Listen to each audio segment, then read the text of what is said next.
Covid میں لوگوں کو بغیر کسی اس کے کہ یہ فلاں ہمارا ممبر ہے پی ٹی آئی کا یا پی ایم ایل این، نہیں، آن لائن آپ نے دیکھا ہوگا کہ سب کو 12,000 ٹرانسپیرنٹ جو جاتا تھا وہ ویب سائٹ تھی اور ان کو وہ مل رہا تھا، وہاں پہ لوگوں کی دہلیز تک راشن پہنچ رہے تھے، سارا کچھ ان کو صحت کارڈ آ گیا تھا. صحت کارڈ تو نون لیگ نے لانچ کیا ہے، وہ تو ہماری کاپی کی ہے نا، اور لیکن وہ کہتے ہیں کہ ہم نے کیا ہے، نون لیگ والے کہتے ہیں ہم نے کیا ہے، تو ایک اچھا انیشیٹو ہے، لیکن صحت کارڈ تو خان صاحب نے کیا اور اسے صرف پاکستانی پوری دنیا نے اس کو سراہا ہے. ان لوگوں نے بھی کہا ہے کہ یہ بہت اچھا سسٹم ہے اور کہیں پہ بھی اس طریقے سے نہیں ہے جیسے یہاں.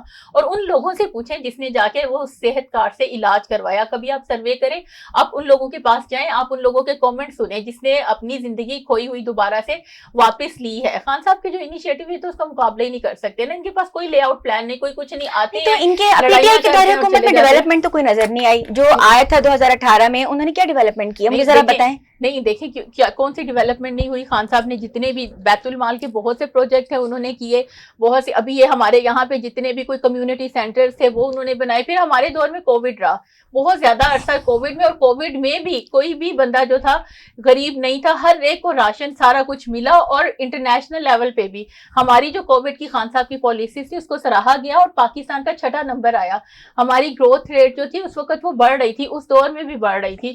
اور ہمارے جس طرح ہمارا ملک جو تھا ایک جو تھا نا یعنی اوور پاپولیٹڈ ہونے کی وجہ سے بھی، اور اس کے علاوہ جو ہے نا ڈیولپنگ کنٹری ہونے کی وجہ سے جتنا سفر کر سکتا تھا، لیکن خان صاحب کی اچھی پالیسیز کی وجہ سے اس طریقے سے خان صاحب کے زمانے میں ثاقب نثار صاحب نے عامر بھاشا ڈیم کی مد میں لاکھوں روپے جمع کیا. وہ ڈیم بن رہا ہے نا وہاں پہ، ڈیم پہ کام ان لوگوں نے آ کے روک دی ہیں، کام تو سارا ہو رہا تھا نا. یہ لوگ جتنا مرضی کہتے رہے کیوں نہیں، وہاں پہ ہم لوگ خود گئے تھے، خان صاحب نے خود وہاں پہ وزٹ کیے تھے، وہاں پہ پراپر ورکنگ شروع ہو گیا تھا، لیکن ان لوگوں نے آ کے روک دیا. اور اب دیکھیں، اچھا چلے تب تو پروگرس ہو رہی تھی، گروتھ ریٹ بڑھ رہا تھا، تو اٹس مین کہ وہاں پہ پروگریسو کام ہو رہے تھے. اب مجھے بتائیں اب کیا آپ کو نظر آ رہا ہے؟ ابھی تو لوگ جو ہیں 2 وقت کی روٹی کے لیے 2 مہینے ہوئے ہیں، ابھی سرمایہ کاری تو شروع ہوئی ہے. سرمایہ کاری کہاں سے ہوگی؟ سعودی عرب سے، ایران سے، چائنا سے. ان کو یہ لے کے آئے تھے تو یہ کہا گیا تھا ان کے سعودی عرب اور ایگریمنٹ سائن ہوئے ہیں، ایم او یو سائن ہو چکے ہیں. عرب کے ساتھ بڑے اچھے تعلقات ہیں. تعلقات کیا خاک اچھے تھے کہ پہلے ہمارے چیف صاحب وہاں پہ گئے، ان کی منت سماجت کیا، جی ہمارا پرائم منسٹر آ رہا ہے اس سے ملے. پھر یہ اپنے 31 لوگوں کا ڈیلیگیشن لے کے وہاں پہ گئے اور وہاں پہ جا کے پھر عمرے بھی کیے ہیں اور پھر ان کے ساتھ کانٹریکٹ سائن کر لوگوں کا پاکستان میں آنا یہ بھی ایک بڑی بات ہے. نہیں آئے نا. اور پھر یہ بات کرتے ہیں سرمایہ کاری باہر سے لانے کی، تو ابھی آپ کے سامنے دبئی لیک آپ کے سامنے ہے، اس میں جی یہ کہا گیا ہے کہ ہمارے یہاں پہ 12 جرنلز ہیں، ان کی جائیدادیں نکل آئی ہیں، اور بہت سے ہمارے پولیٹیشینز ہیں ان کی آئی ہیں. ٹھیک ہے، جائیدادیں باہر بنانا کوئی بری بات نہیں ہے، وہ اگر ایسے ڈیکلیریشن ہوتی ہے وہاں پہ، اگر وہ ٹیکسز پے کرتے ہیں لیں، ان کا حق ہے. لیکن ہم کس طریقے سے کس منہ سے جا کے دوسری دنیا کو کہیں گے آیا آپ ہمارے ساتھ سرمایہ کاری کریں، جب ہم خود ہی جا کے دوسرے ملکوں میں جا کے انویسٹمنٹ کر رہے ہیں اور وہاں پہ جا کے ہم لوگ جائیدادیں بنا رہے ہیں. عباسی صاحب آپ بتائیں، آپ کے بقول کے نان بھائی ایسوسیشن کا ایک بہت بڑا ایک اماؤنٹ جو ہے وہ گورنمنٹ آف پاکستان کے پاس ہے، اس کی کیا ڈیٹیل ہسٹری ہے؟ کو آپ لوگ تو صرف یہ دیکھ رہے ہیں کہ بس یہ ایک نان بھائی ہے، آپ کو یہ نہیں پتا کہ بہت بڑی انڈسٹری کا نام ہے. یہ بہت بڑی انڈسٹری اس طرح ہے کہ پورے پاکستان میں اگر آپ دیکھیں نا، جو S N G P L کے جو لوگ ہم کنیکٹڈ ہیں جس سے ہم گیس لیتے ہیں، تقریباً 1,70,000 کے راؤنڈ اباؤٹ ہمارا فگر ہے جو نان بھائی S N G P L سے کنیکٹڈ ہیں، جن کی کم و بیش 2 لاکھ سے لے کر 5 لاکھ تک فی دکاندار کی سیکیورٹی کی مد میں اماؤنٹ پڑی ہوئی ہے. اب اس کو اگر آپ کیلکولیٹ کریں گے تو خربوں میں چلی جائے گی. ہمیں کیا ملا؟ ہم منتھلی بیسس پہ اگر 20,000 ہمارا بل آتا ہے تو 7 سے 8,000 روپیہ ہم ٹیکسز کی مد میں دے رہے ہیں. اسی طرح بجلی کا اگر 10,000 کا بل ہے تو 3 سے 4,000 ٹیکسز کی مد میں دے رہے ہیں. ہمیں کوئی ہیلتھ میں فیسیلیٹیٹ کیا گیا، ایجوکیشن میں کیا گیا، کوئی اسکالرشپ دی گئی، کوئی سہولت دی گئی، ماں سوائے ڈنڈا چلانے کے ہمارے اوپر جبرن کوئی اس طرح کے فیصلے منوانے کے آج دن تک کوئی ہمیں نہیں. ایک ریلیف ہمیں ملا، ایک ریلیف ہمیں گورنمنٹ میں ملا 2018 میں، خان صاحب کی گورنمنٹ میں. دیکھیں جو چیز اچھی ہے اس کو ضرور آپ پوائنٹ آؤٹ کریں. 2018 میں ایک ٹیرف بڑھا دیا گیا تھا ہمارا، 980 پہ لے گئے تھے. وہاں پہ ہم نے احتجاج کیا، پروٹیسٹ کیا، ڈی چوک تک گئے، مختلف جگہ پہ مختلف شہروں میں پریس کانفرنسز کی. خان صاحب نے ہمیں بلا کے، عمر ایوب صاحب اس وقت منسٹر تھے پیٹرولیم کے، ہمارے علاقے کے ہی ہیں، انہوں نے بلا کر ہمیں بیٹھ کر وہیں پہ ہمارے مطالبات مان کے ہمیں 700 کا ٹیرف دیا، اسپیشل نان روٹی کنزیومر کے لیے، جس کی وجہ سے آج یہ آپ کو 18 20 25 مل رہی ہے۔ اگر یہ ٹیرف بڑھ جاتا، جس طرح ہوٹلوں والوں نے کنیکشن ڈسکنیکٹ کروا دیے ہیں، اسی طرح ہم ڈسکنیکٹ بھی کروا دیتے، جن کے لگے ہوتے تو وہاں پہ آپ کو 40 یا 50 روپے کی روٹی ملنی تھی۔ یہ میں سمجھتا ہوں کہ کارنامہ جو انہوں نے کیا تھا ہمارے ساتھ، جو ہمیں ریلیف دیا تھا، اس کے ثمرات ہیں۔ آج پورے پاکستان میں آپ کو روٹی میں وہ ریلیف مل رہا ہے۔ ادروائز آپ ایل پی جی اٹھائیں، 12-13 ہزار روپے کا ہے ایک دکان پہ، ایل پی جی کا اخراجات مہینے کا 1 لاکھ روپے سے اوپر ہے، جہاں پہ ایل پی جی چل رہا ہے۔ تو گیس کی قیمتیں بڑھنے کے باوجود آپ اس کو سٹیبل رکھتے ہیں؟ الحمدللہ ہم سٹیبل رکھتے ہیں، کیونکہ اگر ہمارا گیس کا ٹیرف جس دن چھیڑا گیا، پہلے تو اس کو چھیڑیں گے نہیں، اگر چھیڑا گیا یا ہم روڈوں پہ ہوں گے یا روٹی 50-60 روپے کی آپ کو ملے گی، اس سے کم نہیں مل سکتی۔ ہم نے تو اسی گیس پہ پکانی ہے۔ اسلام آباد میں آپ مجھے بتائیں نا، کہیں پہ لکڑی کوئی جلانے دیتا ہے؟ کہیں پہ آپ کو کوئی ایل پی جی نہیں رکھنے دیتا، کیونکہ یہاں پہ بڑی بڑی بلڈنگ ہیں، لوگوں نے اربوں روپے لگائے ہوئے ہیں۔ کوئی بندہ چاہتا ہے کہ میری پراپرٹی میں اس طرح کا کوئی انسیڈنٹ ہو، کوئی حادثہ ہو، کوئی بلاسٹنگ ہو، میرا دیگر دکاندار متاثر ہو۔ یہاں پہ اگر انہوں نے گیس ٹیرف میں ہمیں ریلیف دیا ہے تو وہ خان صاحب کی گورنمنٹ نے دیا ہے، اور اس کا آج تک ریلیف پورے پاکستان کے نانبائی لوگوں تک یہ کر رہے ہیں، ڈیوائیڈ کر رہے ہیں۔ ورنہ روٹی کا ریٹ اس وقت، اگر وہ گیس کا ٹیرف تھا نا جو، اس وقت کے حساب سے دیکھا جائے تو آج روٹی 40 اور 50 کی ملنی تھی۔ جس طرح سے آپ کہہ رہے ہیں کہ آپ کو ایجوکیشن میں، ہیلتھ میں کسی کچھ بھی نہیں کر رہے، تو اس حوالے سے آپ نے آواز نہیں اٹھائی؟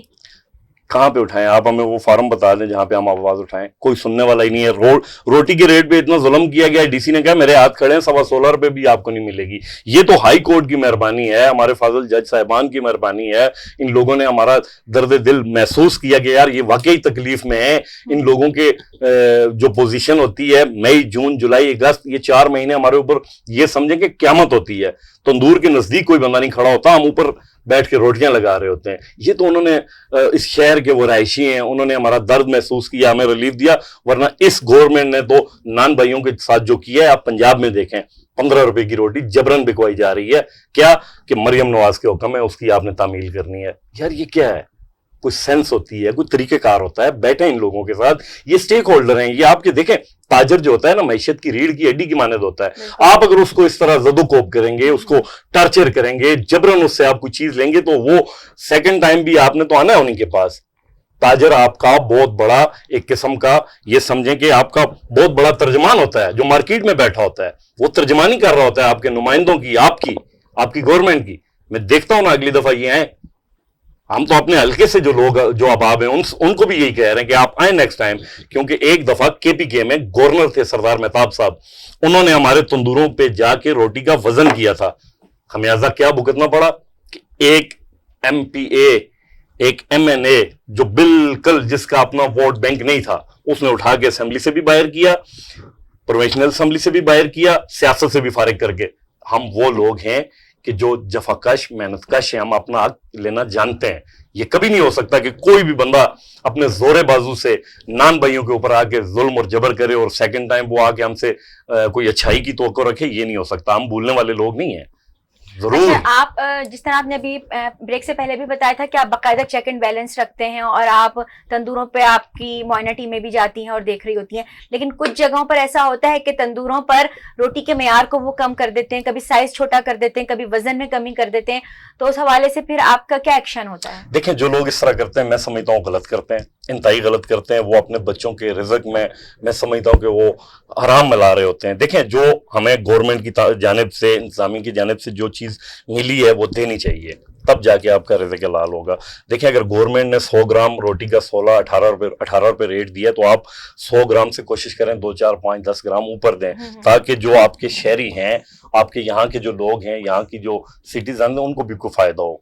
اگر آپ اس طرح کرتے ہیں کہ 100 گرام کی جگہ آپ 80 گرام 70 گرام دیتے ہیں، غیر معیاری دیتے ہیں، آپ کا لہجہ اچھا نہیں ہے، تو یہ آپ اپنے ساتھ زیادتی کر رہے ہیں، اپنے بزنس کے ساتھ، اپنے بچوں کے ساتھ زیادتی کر رہے ہیں۔ میں اس چیز کو بالکل کنڈیم کرتا ہوں۔ اگر اس طرح کا کوئی بندہ کرتا ہے وہ غلط کرتا ہے، اور ہمیشہ ہم نے انتظامیہ کے ساتھ یہ بات کی ہے کہ اگر اس طرح کا کوئی بندہ ہے، وہ پکڑا جاتا ہے تو ہم اس کے پیچھے نہیں آئیں گے۔ آپ اس کو جو پنشمنٹ آپ نے کرنی ہے وہ کریں، جرمانے کرتے ہیں، سیل کرتے ہیں، جیل بھیجتے ہیں، ہم آپ کے ساتھ کھڑے ہوں گے۔ ہم کبھی بھی غلط بندے کے ساتھ نہیں کھڑے ہوتے۔ آج بھی کہیں پہ بھی کوئی اس طرح کا پروگرام ہوتا ہے، سیشن ہوتا ہے، چاہے وہ اسمال چیمبر میں ہو، chamber of commerce and industries میں ہو، تاجر کمیونٹی میں کہیں پہ بھی ہو، تو میں اپنے نان بھائیوں کو یہی کہہ رہا ہوتا ہوں کہ آپ معیار اچھا کریں، اخلاق اچھا رکھیں، جو حق ہے پبلک کا وہ دیں۔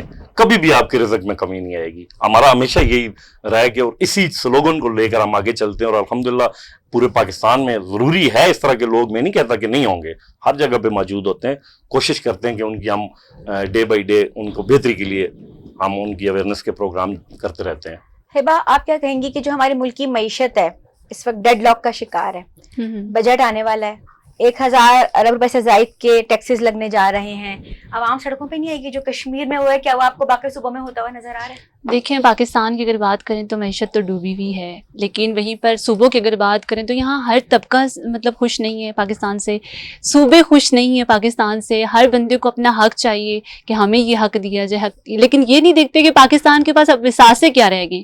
جو حالات یہ لوگ کر چکے پاکستان کے, جو بھی گورنمنٹ آتی ہے وہ اپنے ٹینیور میں جو انہوں نے لگایا ہوتا ہے. اب ایک اگر ایم پی یا ایم این اے کی بات کروں گی تو وہ الیکشن جیت کر جب آتا ہے نا, جو پیسہ لگاتا ہے پہلے تو وہ اپنا پیسہ پورا کرتا ہے, اس کے بعد وہ جو وعدے ہوتے ہیں نا, وہ جب وعدوں کا ٹائم آتا ہے تو وہ وعدے جو ہے وہ درے کے درے رہ جاتے ہیں. وہ جو روٹی کپڑا مکان کا نعرہ ہم پچھلے 76 سال سے سنتے آ رہے ہیں وہ ہمیں کہیں نظر نہیں آتا. ہمارے اگر آپ چھوٹے لیول پہ اگر لوگوں کو دیکھیں گے, چھوٹے طبقے کے دیکھیں گے تو وہاں پہ وہ ایک ایک چیز کو ترس رہے ہوں گے.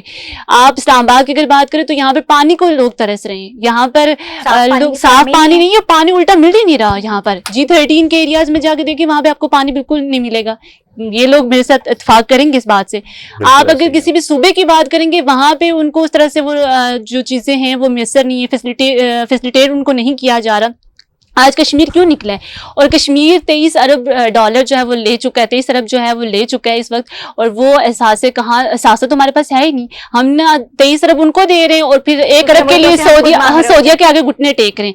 آپ کو پہلے یہ سوچنا چاہیے کہ عوام جو ہے وہ اگر نکلنا تھا عوام نے, تو عوام کے پاس ایک ہی واحد جو حل تھا جب عمران خان کو جو ہے وہ جیل میں لے کر گئے, وہ عوام کا تھا. عوام اس وقت نکل سکتی تھی, انقلابی بن سکتی تھی. کشمیریوں نے بھی تو کر کے دکھایا ہے, پاکستان نے بھی کر کے دکھائے. اب ہمیں ہر صوبہ جو ہے وہ پاکستان کی طرف دیکھ رہا ہے, وفاق کی طرف دیکھ رہا ہے کہ وفاق کچھ دے گا, اور وفاق خود دیکھ رہا ہے کہ ہمیں سعودیہ دے گا, ہمیں ترکی دے گا, ہمیں یہ ملک دے گا. اور وہ لوگ یہ دیکھ رہے ہیں کہ ان کے ملک میں اپنی جو پالیٹکس جو سچویشن ہے پولیٹیکل وہ خراب ہے. ان کے خود یہ مذاکرات کے لیے ایک دوسرے کے لیے لڑ مر رہے ہوتے ہیں. اپوزیشن الگ سے لڑ رہی ہوتی ہے, پارلیمنٹ میں ان کو بٹھا دو, وہاں پہ ہنگامے رائی خود کر رہے ہوتے ہیں, ایک دوسرے پر جو ہے وہ کیچڑ اچھال رہے ہوتے ہیں, پرسنل میں جا رہے ہوتے ہیں. عوام کی بات کسی بھی فورم پہ نہیں کی جاتی. عوام ان لوگوں کی بات کی نہیں جاتی جو لوگ حقدار ہیں, جو حقدار طبقہ ہے اس کی بات ہی نہیں کی جاتی. آپ خود اٹھا کے دیکھ لیں کہ ابھی پہلے 16 مہینے جو حکومت کر کے گئے, جو کچھ تھا انہوں نے لیا, ان پہ عیاشیوں پہ لگایا, اور عوام جو ہے وہ عوام پر جو مہنگائی کا بم گرایا گیا. چھوٹا طبقہ ہے, عوام اس کا خیال کر لیں. عیاشیوں ابھی دیکھیں دبئی لیکس آتی ہے, کبھی پیٹرول کی پرائسز تو کم ہوئے ہیں, کچھ ابھی ہوئے نا, ابھی تو آپ کہہ رہی ہیں نا ابھی بجٹ آنے والا ہے نا, IMF ابھی جو تاجروں پہ ڈالے گا نا, جو چھوٹی شاپس ہیں نا, اگر آپ 50 روپے کما رہے تو آپ 10 روپے ٹیکس دیں گے. کیوں؟ ہمارے پاکستان میں صرف ہمیں پاکستان میں صرف پیدا ہونے نام ملا ہے, اس کے علاوہ ہمیں پاکستان میں کچھ بھی نہیں ملا. جو ملتا ہے ہم اپنے ٹیکس سے پورا کریں. تعلیم ہمیں اپنے ٹیکس سے مل رہی ہے, ہمیں اگر ہیلتھ مل رہی ہے تو اپنے ٹیکس سے مل رہی ہے. 10 روپے 20 روپے اگر ہم کما رہے ہیں نا, 20,000 کما رہے, ایک عام بندہ جو ہے وہ نوکری کر رہا ہے 20,000 کما رہا ہے, آدھا تو اس کا ٹیکس گزر جاتا ہے. اس نے اپنے بچوں کی کیا کفالت کرنی ہے؟ انہوں نے مزدوری دیہڑی دار طبقہ پر جو وہ کہا ہے کہ 30,000 کم از کم مہینے کی اس کی وہ ہونی چاہیے. وہ 30,000 کہاں ہے, وہ کما ہی نہیں رہا. وہ پیٹرول بھی تو مہنگا ہے, آپ خود سوچے. ابھی 5-6 دن آپ کو خوش کر رہے ہیں عوام کو پیٹرول سستا کر کے, کچھ دنوں بعد اس کے اوپر مزید ٹیکس لگا کر تو بوجھ بڑھا دیں گے. اپنی مراد کم کرنے والے اب کشمیری کیوں باہر نکلیں؟ انہوں نے صرف اس بات پہ ڈٹے رہے کہ اپنی مراد کم کریں یہ لوگ, اور جب وہ مانیں گے, ان کا وہ مطالبہ مانا گیا, تبھی وہ پیچھے ہٹیں. قربانیاں مانگتا ہے انقلاب, اگر ایسے نہیں آتا, خمینی ایسے ہی اس کی عوام اس کے لیے باہر نہیں نکلی تھی. آج اگر یہ لوگ انقلاب چاہتے ہیں نا کہ ہمارے ملک میں کچھ ٹھیک ہو, یہاں پہ بیٹھے ہوئے ہم اپنا تذکیہ کریں, جب تک اپنا تذکیہ نفس ہم نہیں نکلتے, ہم نہیں نکلتے. ہم کہتے ہیں ٹھیک ہے اب 2-3 روپے ہمارے اوپر اگر کسی چیز میں اگر زیادہ کر دیں گے تو ہم نہیں نکلیں گے, کہیں گے ٹھیک ہے نیکسٹ میں کوئی بات نہیں, ہم مینج کر لیں گے. جب مینج کرنے والا طریقہ آتا ہے نا, جب سو جاتی ہے عوام, تو اس عوام کا کوئی حال نہیں ہو سکتا. وہ عوام کبھی چینج نہیں ہو سکتی جو کہ اپنے حق کے لیے باہر نہیں نکل سکتی. آپ کو تو اصولاً چاہیے کہ آپ کے 1 روپیہ بھی اگر یہ حکومت کھائے تو آپ سڑکوں پہ بیٹھے ہوں. آپ 20 لاکھ آپ کے اداروں میں لوگ ہوں گے نا, تو آپ تو 24 کروڑ ہیں. یہ صرف جو ہے وہ جو پولیٹیشینز بیٹھے وہ ایک پیج کی وہ بات نہیں ہے, پیج عوام کو بھی ایک پیج پہ ہونا چاہیے. غریبوں کے لیے اصلاحات لائیں. یہ میں سمجھتا ہوں کہ پیٹرول, ڈالر, معیشت, اس سے غریب بندے کا کوئی لینا دینا نہیں ہے. غریب کے لیے اصلاحات لائیں, بیسک بنیادی چیزوں کو سستا پیٹرول کیا کی جائے بات ہے. تاکہ لوگوں کا فائدہ ہو. وہ بیسک وہی روٹی کپڑا مکان ہو گیا نا, جب نے سنا ہے لیکن ہم نے دیکھا نہیں اب ہے. جیسے پیٹرول ہے تو پیٹرول انٹرنیشنل لیول پہ سستا جی ہوا ہے, بالکل. اور پھر یہاں پہ اس کے ساتھ ہی اگر پیٹرول کم کیا تو ساتھ ہی بجلی زیادہ ہونے کی, مہنگی ہونے کی ہم باتیں سن رہے ہیں. جی ناظرین, ہم نے گفتگو کی, ہماری پی ٹی آئی کے رہنما سے بھی بات ہوئی, ہمارے 9 بائی ایسوسی ایشن کے صدر سے بھی بات ہوئی, ہم نے ہبہ عباسی سے بھی پوچھا, تینوں کے ہم نے پوائنٹ آف ویوز کو دیکھا, اور اوور آل ہم اس نتیجے پر پہنچے ہیں کہ جب بھی ملک میں کسی قسم کا بھی کوئی چینج لانے کی ضرورت ہے, اگر آپ کو ریلیف دینا چاہتے ہیں, کسی بھی شعبے میں ریلیف دینا چاہتے ہیں, تو سب سے پہلے اس کی گراؤنڈ ریئلٹیز کو دیکھنا چاہیے, اور گراؤنڈ ریئلٹیز کو دیکھتے ہوئے پھر امپلیمنٹس کی طرف جانا چاہیے, اور تبھی ملک میں حقیقی طور پر تبدیلی ہم لا سکتے ہیں. اور اگر عوام کو ریلیف دینا ہے تو اس کے لیے بہت ضروری ہے کہ اب آنے والا بجٹ کچھ اس حساب سے بنایا جائے کہ حقیقتاً جو ایک عوام کے اندر ایک بے چینی کی لہر ہے, اور دیکھنے میں آ رہا ہے کہ شاید عوام بھی سڑکوں پر نکل آئے, تو امید کرتے ہیں کہ ایسا نہ ہو اور ہمارا ملک بہتری کی طرف جائے. یہاں ہمارے پروگرام کا وقت ختم ہوا جاتا ہے. انشاءاللہ اگلے ہفتے پھر کسی اہم ایشو کے ساتھ آپ کی خدمت میں حاضر ہوں گی. عائشہ محمود کو جب تک اجازت دیجیے, اللہ حافظ.